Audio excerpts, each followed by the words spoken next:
तै छोड़ अकेला ये दुनिया का सुख पावे हो। तै छोड़ अकेला ये दुनिया का सुख पावे हो। रूपचंद के चंदन रे नवरंग के चंदना, रूपचंद के चंदन रे नवरंग के चंदना। धन दौलत के चक्कर में तोरी आँखी मुंदा के छोड़ अकेला ये दुनिया का सुख पावे हो।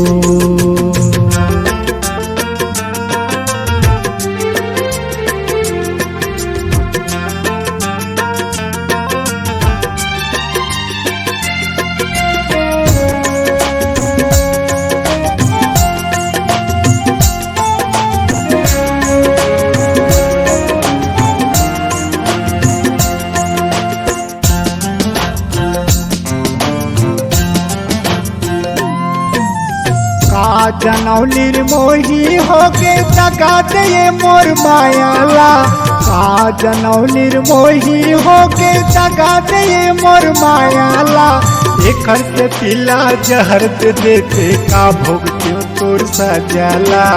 एकर से पिला जहर दे देते का भोग क्यों तोर सजाला। रूपचंद के चंदन रे नवरंग के चंदना, रूपचंद के चंदन रे नवरंग के चंदना।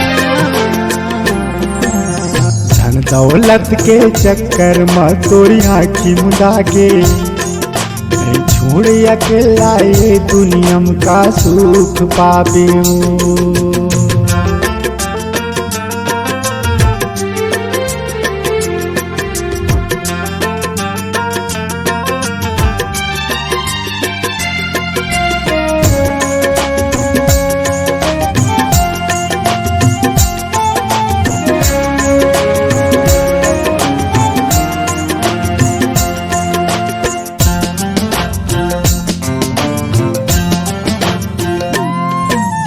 सोचे रही जिंदगी ला बिताऊं बिहाव के देखे ओ सपना ला। सोचे रही जिंदगी ला बिताऊं बिहाव के देखे ओ सपना ला। एको कहीं तय नहीं समझे वो मोर नारंग के कल्पना ला। एको कहीं तय नहीं समझे वो मोर नारंग के कल्पना ला। रूपचंद के चंदन रे नवरंग के चंदना, रूपचंद के चंदन रे नवरंग के चंदना।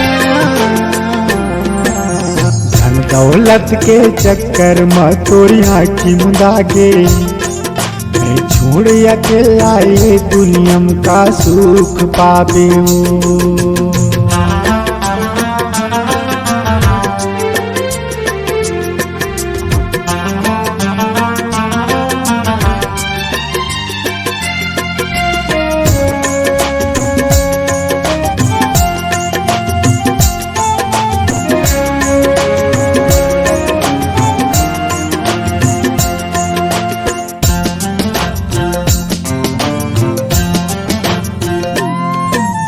जल धर के तय क्रिया खवाए छोड़ाओ नहीं कह साथ ला। जल धर के तय क्रिया खवाए छोड़ाओ नहीं कह साथ ला। बिहाव करा के तय भुला के माया पीठ के बात ला। बिहाव करा के तय भुला के माया पीठ के बात ला। रूपचंद के चंदन रे नवरंग के चंदना, रूपचंद के चंदन रे नवरंग के चंदना। धन दौलत के चक्कर में तोरी आँखी मुंदा के छोड़ अकेला ये दुनिया का सुख पावे हो। रूपचंद के चंदन रे नवरंग के चंदना, रूपचंद के चंदन रे नवरंग के चंदना। दौलत के चक्कर में तोरी आँखी मुंदा के छोड़ अकेला ये दुनिया का सुख पावे हो। छोड़ अकेला ये दुनिया का सुख पावे हो। छोड़ अकेला ये दुनिया का सुख पावे छोड़ अकेला ये दुनिया का सुख पावे।